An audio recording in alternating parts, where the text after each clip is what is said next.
Hi, this is Jamie from MessengerBot. In this video, I am going to explain to you more what MessengerBot user input and custom fields are. If you haven't already, be sure to sign up for your free trial at messengerbot.app. First, what is user input flow?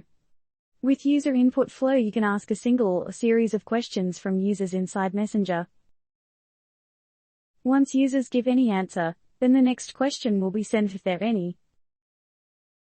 These answers will be saved in the database and also can be saved as custom fields.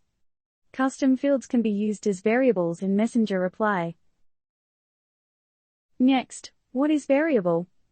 After you have saved a response in custom field, you can use it as a variable in your message reply to the subscriber. The last one is how to use a variable. To use the variable for custom field, write the variable surrounding by #, hashtag custom field hash.